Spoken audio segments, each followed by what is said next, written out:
नमो तस्से भगवतो अरहतो सम्मा संबुद्धस्से।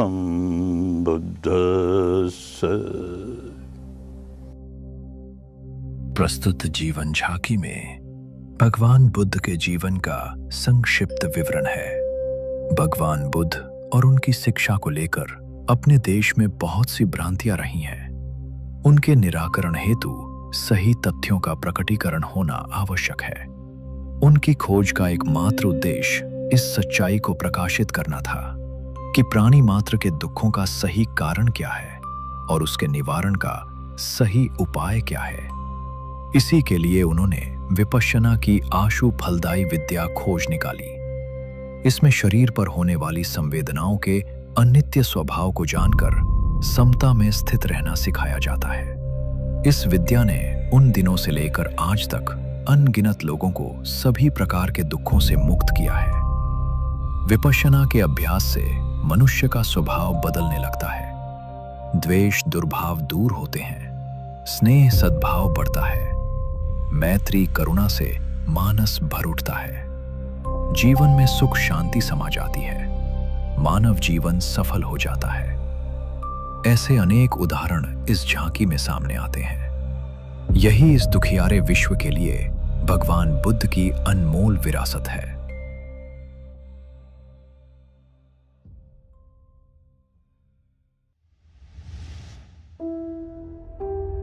अनेक कल्पों पूर्व भगवान दीपंकर सम्यक संबुद्ध थे।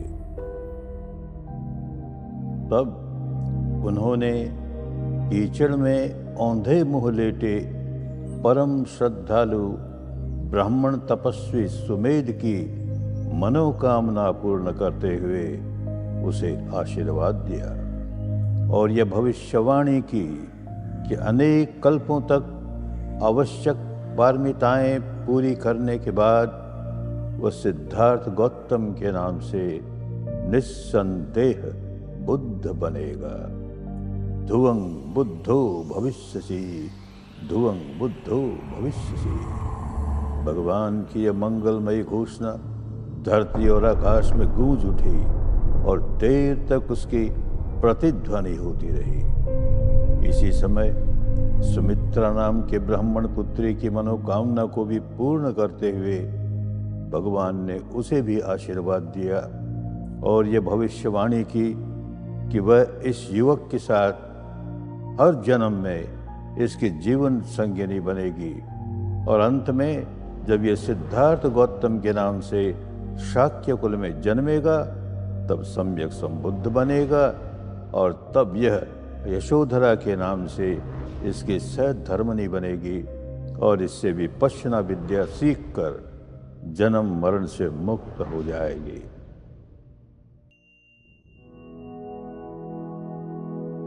कल्प पर कल्प बीतते गए और बोधिसत्व ने परिश्रम करके समस्त पारमिताओं को परिपूर्ण कर लिया। अब उसे अंतिम जन्म लेना है। इसके लिए उसने पुण्यमयी माता महामाया का चुनाव किया। महामाया अपने शयन कक्ष में गहन निद्रा में सोई थी। उसने एक स्वप्न देखा। एक अत्यंत सुंदर श्वेत रंग का हाथी अपनी सूंड में श्वेत कमल का फूल लिए हुए प्रकट हुआ। उसने माता महामाया को नमन किया और फिर उसकी कोख में समा गया। यही बोधिसत्व का अंतिम गर्भ प्रवेश था। प्रसव का समय समीप आने पर माता महामाया ने इच्छा प्रकट की कि उसकी संतान का जन्म उसके पीहर देवदह में हो। वह कपिल वस्तु से देवदह की यात्रा पर निकली। मार्ग में अत्यंत सुंदर लुम्बिनी वन को देखकर वहां कुछ देर रुकने को मन चाहा। वह रथ से उतरी और घूमते हुए जैसे ही साल वृक्ष की एक टहनी को पकड़ा कि पुत्र का जन्म हो गया।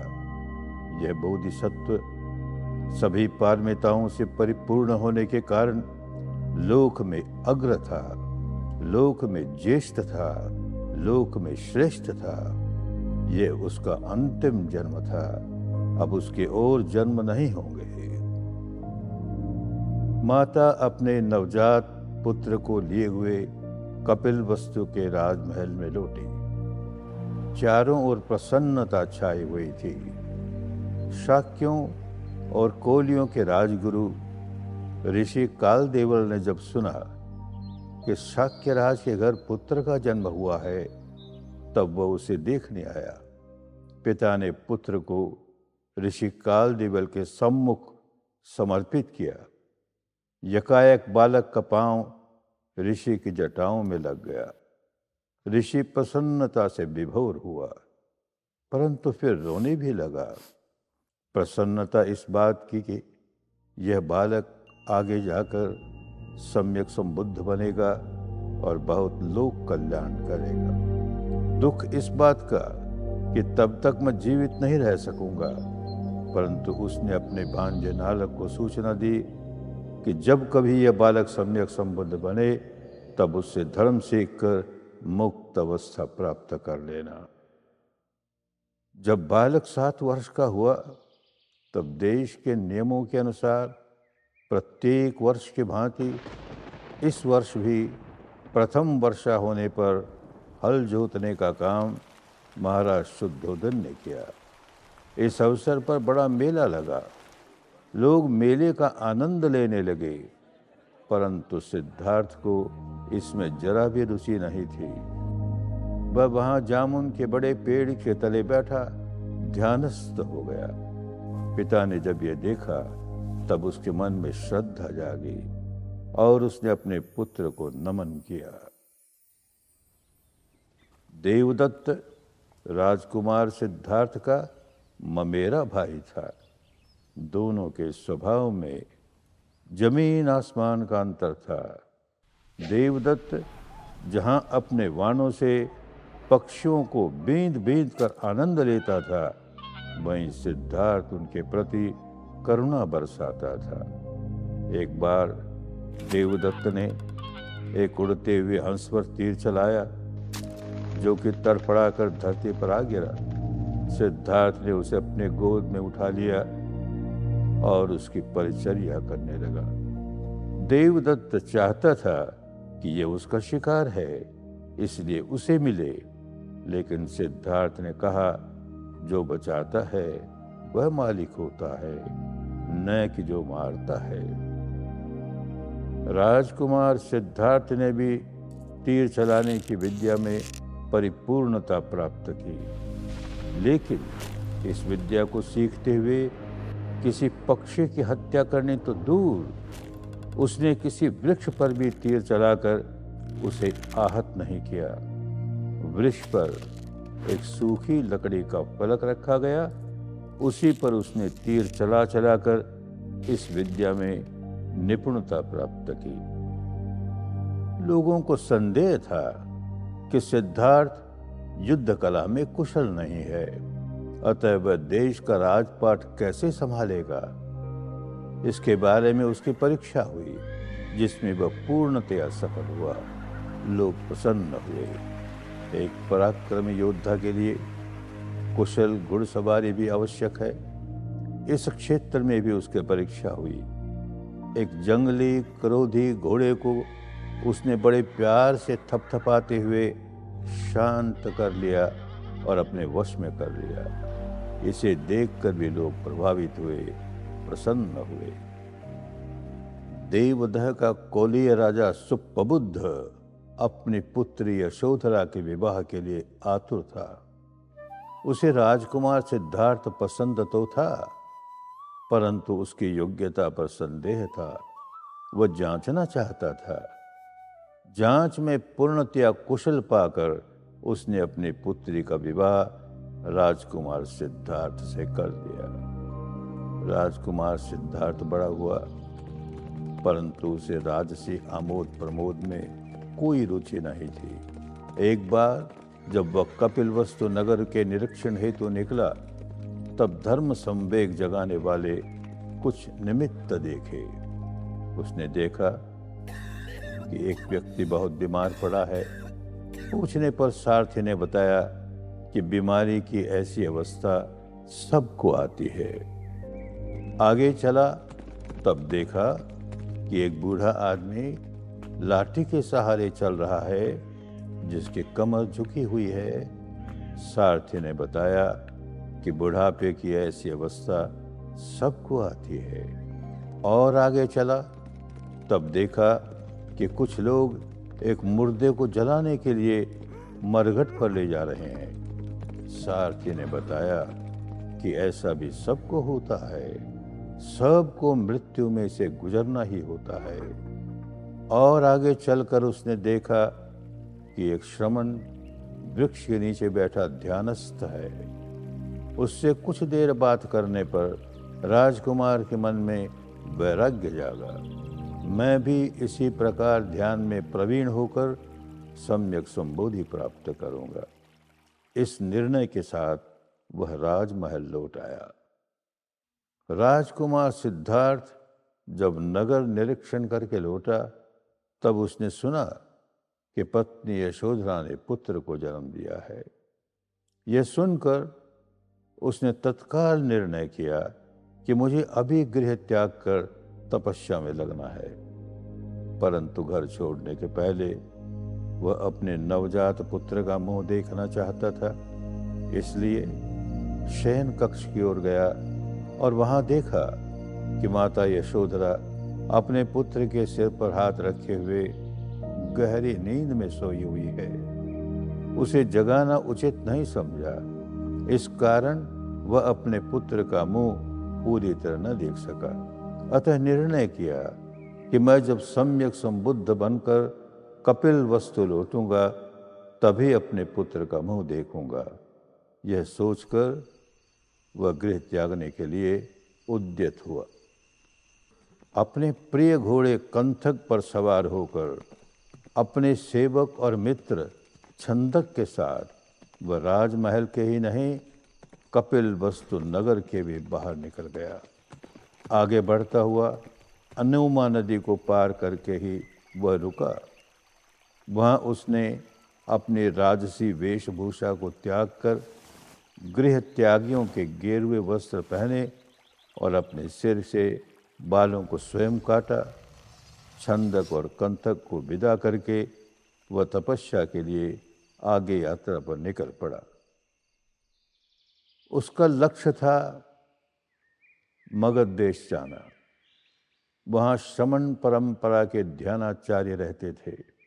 मार्ग में वह मगध की राजधानी राजगिरी में से गुजरा। लोग इस अद्भुत वैरागी को देखकर चकित रह गए। घर घर से भिक्षा प्राप्त करके वह पांडु गुफा के समीप विश्राम करता हुआ भोजन करने बैठा। भोजन पूरा करते ही देश का राजा उससे मिलने आया। राजा बिंबिसार ने जब ये जाना कि यह उसके मित्र शाक्यराज का पुत्र है, तब उसे सन्यासी का जीवन छोड़ने के लिए अपने राज्य के कुछ भाग का अधिपति बनाने का प्रस्ताव रखा। परंतु सिद्धार्थ अपने निर्णय पर अडिग था। उसने यह प्रस्ताव अस्वीकार किया और यात्रा पर आगे बढ़ चला। उन दिनों श्रमण परंपरा के दो प्रसिद्ध ध्यानाचार्य थे, जिनमें एक था आचार्य आधार कालाम।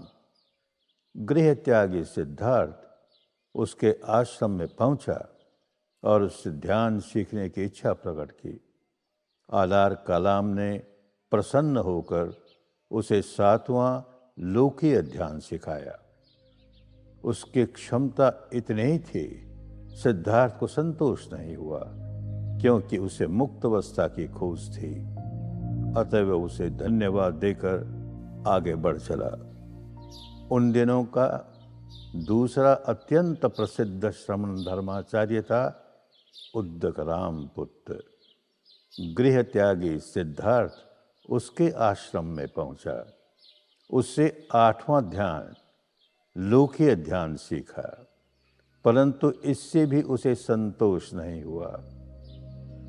इससे भी आगे लोकोत्तर अवस्था की अनुभूति प्राप्त करनी थी, जिससे कि जन्म मरण के भव संसरण से मुक्ति प्राप्त हो। वह आचार्य उद्दकराम पुत्र को भी धन्यवाद देते हुए आगे बढ़ चला। उन दिनों उरुवेला का स्थान ध्यान के लिए बहुत प्रसिद्ध था।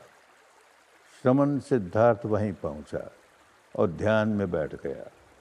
कपिल वस्तु के 5 ब्राह्मण ज्योतिषी भी उसे खोजते हुए वहां आ पहुंचे और वे भी उसके साथ तपस्या में लग गए। उन दिनों की एक प्रसिद्ध मान्यता थी कि शरीर को जितना जितना कष्ट दिया जाए उतने उतने कर्म संस्कारों की निर्जरा होती जाती है और अंततः नितांत मुक्त अवस्था सहज ही प्राप्त हो जाती है। सिद्धार्थ ने इसका कठोर प्रयोग किया। अन्न त्यागते त्यागते उसने अपने शरीर को सुखा सुखा कर कांटे जैसा बना लिया। वह अत्यंत दुर्बल हो गया। तिस पर भी उसे लोकातीत अवस्था प्राप्त नहीं हुई। अतः उसने आहार ग्रहण करने का निश्चय किया। जैसे ही उसने आहार ग्रहण किया, उसके 5 ब्राह्मण साथियों ने समझा कि यह अब तपभ्रष्ट हो गया है, अतः उसे सफलता प्राप्त नहीं होगी। यह सोचकर वे उसे त्याग कर चले गए। 5 स्वप्न। वैशाख शुक्ल चतुर्दशी की रात सोए हुए उसे 5 स्वप्न दिखे। पहला स्वप्न, उसने देखा कि उसकी काया विराट होती जा रही है। विराट होकर उसका सिर हिमालय के सर्वोच्च शिखर पर जा टिका है और उसका दाहिना हाथ हिंद सागर की लहरियों द्वारा प्रक्षालित हो रहा है। बायां हाथ बंग सागर की लहरियों द्वारा प्रक्षालित हो रहा है। उसके चरण दक्षिण महासागर की लहरियों द्वारा प्रक्षालित हो रहे हैं। इस स्वप्न द्वारा भारत और नेपाल के इतिहास में पहली बार इन दोनों का यानी जम्बू द्वीप का एक नक्शा प्रकट हुआ। इसका उद्देश्य था कि वह सम्यक संबुद्ध बनकर सारे जम्बू द्वीप पर छा जाएगा और उसकी शिक्षा यहीं तक नहीं बल्कि सिर के सिरे से उत्तरी देशों में और दाहिनी बाईं भुजाओं और पांवों से समुद्री लहरियों के पार दूर दूर देशों तक सारे विश्व में फैलेंगे। दूसरा स्वप्न, उसने दूसरा स्वप्न देखा कि उसके नाभि से एक पौधा उत्पन्न हुआ है जो ऊपर की ओर उठते उठते आकाश तक पहुंच गया है। यह इस सच्चाई का प्रतीक था कि वह पृथ्वी के मनुष्यों को ही नहीं बल्कि आकाश के देवताओं को भी धर्म सिखाएगा। तीसरा स्वप्न, उसने देखा कि बहुत बड़ी संख्या में काले केशधारी और सफेद वस्त्रधारी लोग उसके समीप आकर उसे नमस्कार कर रहे हैं। यह इस बात का संकेत था कि अनगिनत गृहस्थ उसके अनुयायी बनेंगे। चौथा स्वप्न,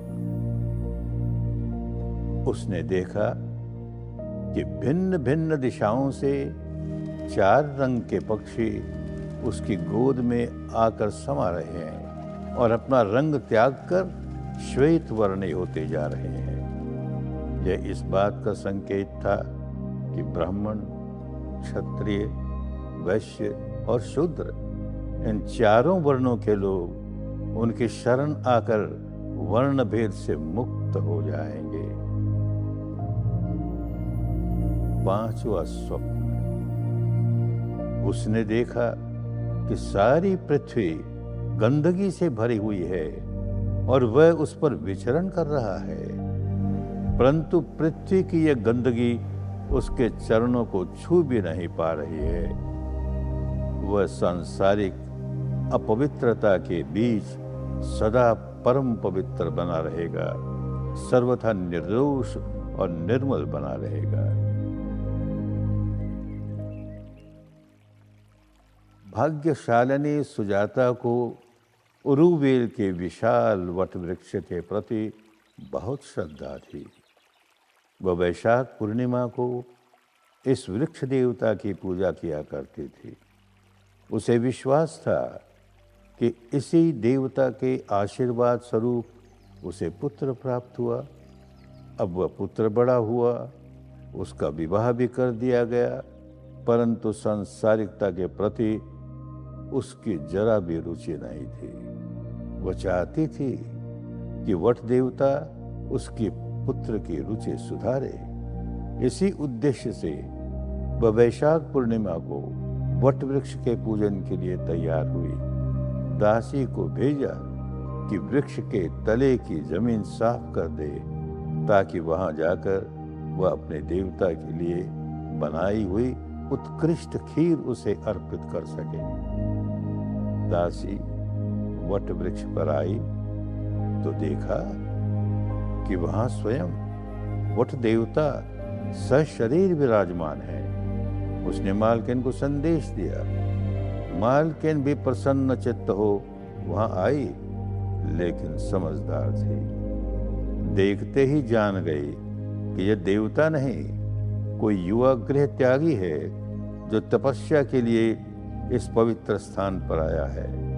उसके मन में वात्सल्य भाव जागा। जो खीर अपने देवता को भेंट करने के लिए लाई थी, वह इस तपस्वी को अर्पित करते हुए उसे आशीर्वाद दिया कि तुम्हारी तपस्या सफल हो। सुजाता की यह खीर अत्यंत महत्वपूर्ण थी, क्योंकि बोधिसत्व का यह अंतिम भोजन था। इसके बाद तो बोधिसत्व सम्यक संबुद्ध बनने वाले थे। इसलिए जिस भोजन के आहार से उन्हें सम्यक संबोधि प्राप्त हुई, उसके महत्व का क्या कहना। नीचे अवीच नरकलोक से लेकर ऊपर अरूप ब्रह्मलोक तक का सारा क्षेत्र मार का ही है, मृत्युराज का ही है। यहाँ जो प्राणी जन्म लेता है वह देर सबेर मृत्यु को प्राप्त होता ही है। जब तक कोई तपस्वी देवलोक को अमर मानकर तपस्या करता है अथवा रूप या अरूप ब्रह्मलोक को अमर मानकर तपस्या करता है, तब तक मार क्षेत्र का यह सम्राट मृत्युदेव मार प्रसन्न रहता है। परंतु जब कोई व्यक्ति अनित्य धर्मा अरूप ब्रह्मलोक से परे नित्य शाश्वत लोकातीत अवस्था को प्राप्त करने के लिए तपस्या करता है, तब यह विचलित हो जाता है। वह नहीं चाहता कि कोई भी व्यक्ति उसके साम्राज्य क्षेत्र से बाहर निकले। अतः जब उसने देखा कि बोधिसत्व बोधि वृक्ष के तले बैठा है, इसी उद्देश्य के लिए तप कर रहा है, तब उसका तप भंग करने के लिए वह अपनी विशाल भयानक सेना के साथ स्वयं भी आ पहुंचा। बोधिसत्व को विचलित करने के उसने अनेक प्रयत्न किए, परंतु वह नितांत अविचल रहा। अतः मार पराजित होकर वापस लौट गया। अब वातावरण शांत हो चुका था। वैशाख पूर्णिमा के रात के चंद्रमा की शीतलता चारों ओर छाई हुई थी। बोधिसत्व अपनी साधना में लीन था। वह इसकी खोज कर रहा था जो लौकिक क्षेत्र के परे है, जो नित्य शाश्वत लोकातीत क्षेत्र है, जहाँ जन्म नहीं मृत्यु नहीं, उसका साक्षात्कार कैसे हो, क्या विधि अपनाए। खोजते खोजते मन से जुड़ी हुई शारीरिक संवेदनाओं की अनुभूति होने लगी। विपश्यना जाग उठी। इनको समता भाव से देखते देखते जिसकी खोज थी वह अवस्था प्राप्त हो गई। यही बोधिसत्व की सम्यक संबोधि थी। कल्पों तक पारमिताओं को पूरा करते करते जिसे प्राप्त करना था, अंततः उसमें सफल हुआ। बोधिसत्व सम्यक संबुद्ध बना। उसके संपूर्ण राग, द्वेष और मोह के संस्कार भग्न हो गए। वह भगवान कहलाया।